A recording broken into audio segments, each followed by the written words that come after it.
ሰላም ወገኖች እንዴት ናችሁ? እኔ ያለው እግዚአብሔር ይመስገን። የጌታችን የኢየሱስ ክርስቶስም ከዘላለም እስከ ዘላለም የተባረከ ይሁን።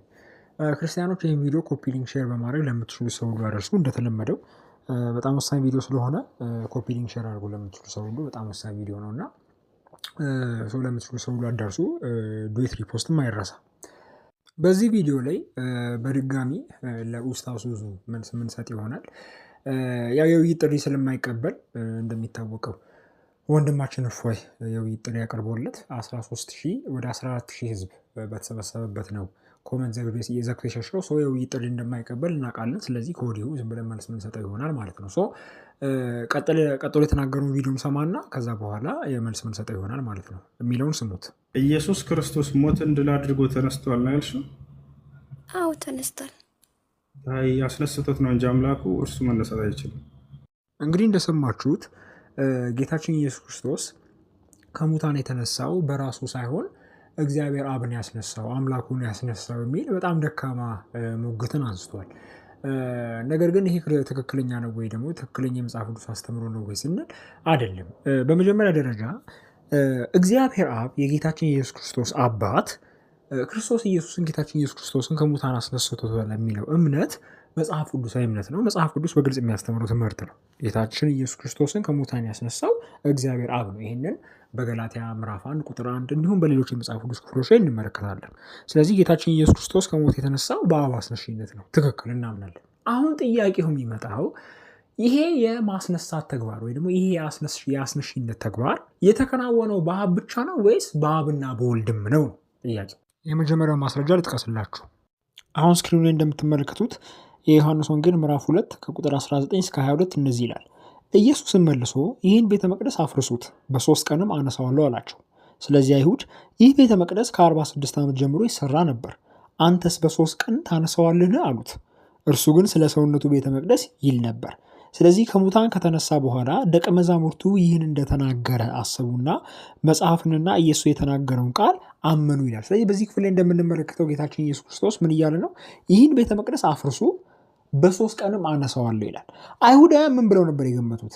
አይሁዳውያን ይህን ቤተ መቅደስ አፍርሱት ሲላቸው በሰዓቱ በእስራኤል ምድር የነበረውን ቤተ መቅደስ የሚያመለክት መስሏቸው ነበር። ወይም ደግሞ ዘሰከንድ ቴምፕል የሚባለውን ቤተ መቅደስ የሚያመለክት መስሏቸው ነበር።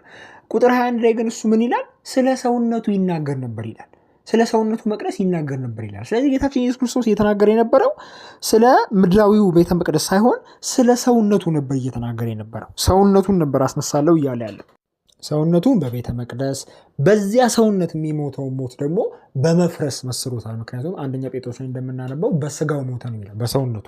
ስለዚህ ሰውነቱን በቤተ መቅደስ ከመሰለው በዛ ሰውነት የሚሞተው ሞት ደግሞ በመፍረስ ነው የሚመስለው። ስለዚህ ሰውነቱን በቤተ መቅደስ ሞቱን ደግሞ በመፍረስ መስሎ አስነሽነቱን ተናግሯል። ይሄን ቤተ መቅደስ አፍርሱት፣ በ3ኛው ቀን ወይ ደግሞ በ3 ቀን አስነሳዋለሁ ብሏል። ስለዚህ አስነሹ እሱ ነው። ስለዚህ ጌታችን ኢየሱስ ክርስቶስ ራሱን ከሞት አላስነሳም ብሎ መከራከል ቂልነት ነው። በግልጽ መጽሐፍ ቅዱስ ይናገራል ራሱ እንዳስነሳ በራሱ አንደበት ይሄን ቤተ መቅደስ ሰውነቴን አፍርሱት፣ በ3ኛው ቀን አስነሳዋለሁ ብሏል።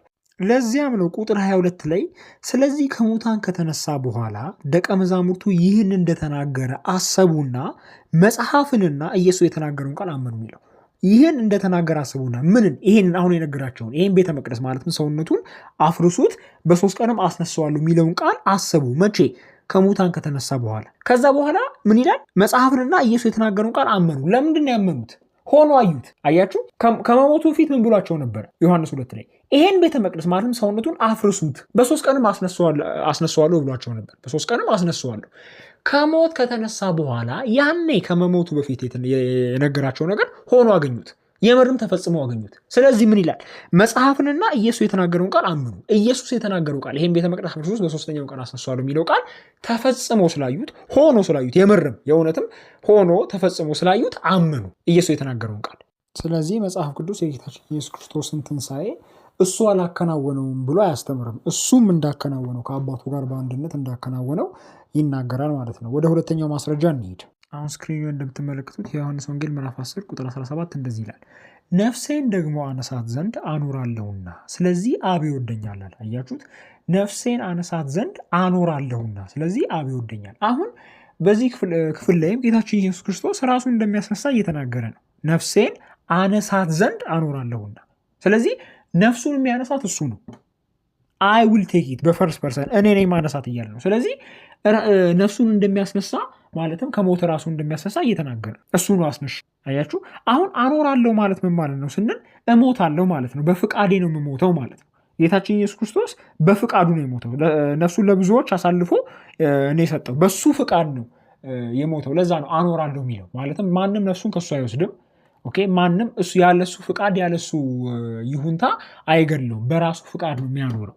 በራሱ ፍቃድ ነው የሚያኖረው። ይሄንንም ኮንሴፕት በሌላ የወንጌል ክፍል ላይ ደግሞታል። አሁን ስክሪኑ እንደምትመለከቱት የማቴዎስ ወንጌል ምዕራፍ 20 ቁጥር 28 ላይ እንደዚህ ይላል፣ እንዲሁም የሰው ልጅ ሊያገለግል፣ የሰው ልጅ የሚለው ራሱን ነው፣ ነፍሱንም ለብዙዎች ቤዛ ሊሰጥ እንጂ እንዲያገለግሉት አልመጣም ይላል። ነፍሱን ለብዙዎች ቤዛ ሊሰጥ። አያችሁ እሱ ነው ነፍሱን ለብዙዎች ቤዛ የሚሰጠው። ማንም ሰው አስገድሎት አልገደለውም። ማንም ሰው ያለሱ ይሁንታ አልገደለው። እሱ ነው ነፍሱን ለብዙዎች ቤዛ አድርጎ የሰጠው። አያችሁ። ስለዚህ ዮሐንስ ወንጌል ምዕራፍ 10 ቁጥር 17 ላይም ነፍሴን አነሳት ዘንድ አኖራለሁ ሲል ማኖሩ ይሄ ለብዙዎች ነፍሱን ቤዛ አድርጎ መስጠቱ ነው። ማቴዎስ ወንጌል ምዕራፍ 20 ቁጥር 28 እና ዮሐንስ ወንጌል ምዕራፍ 17 ላይ ነፍሴን ለብዙዎች ቤዛ ሰጣለሁ ሲል እና ነፍሴን አኖራለሁ ሲል ስለ አንድ ነገር ነው እየተናገረ ያለው። በፈቃዱ ስለሚሞተው ሞት፣ የመስቀል ሞቱ ማለት ነው፣ ነቢያት እንደተነበዩት። ከዛ በኋላ ግን ምን አለ ዮሐንስ ወንጌል ምዕራፍ 10 ላይ አነሳት ዘንድ። ስለዚህ ነፍሱ ለብዙዎች ቤዛ አሳልፎ ሲሰጥ ወይም ደግሞ ለሞት አሳልፎ ራሱን ሲሰጥ ዝም ብሎ አይደለም፣ ራሱን ሊያስነሳ ነው። አነሳት ዘንድ አኖራለሁ። አያችሁ አነሳት ዘንድ አኖራለሁ። ስለዚህ ጌታችን ኢየሱስ ክርስቶስ ራሱን ከሞት አስነስቷል።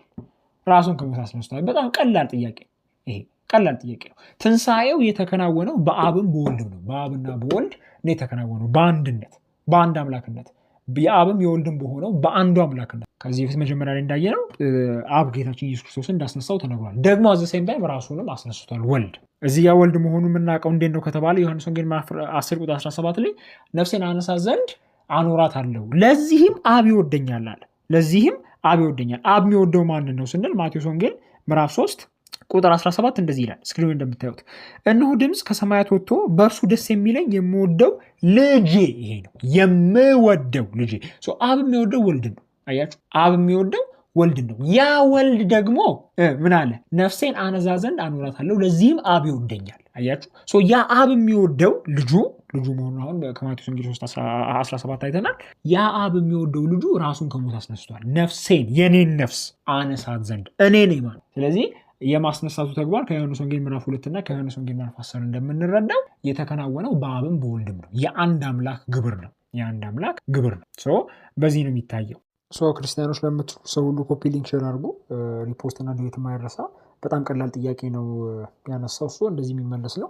ከተቻለም ለውይይት የሚመጣ ከሆነ አድርሱለት። ለሱ ለራሱ ለመወያየት ፈቃደኛ ካልሆነ ፈቃደኛ የሚሆን አይመስለንም። ግን ነንዘሌስ ሌላ ሰው እንዲማርበት ኮፒ ሊንክ ሼር አድርጉ። ተባረኩ።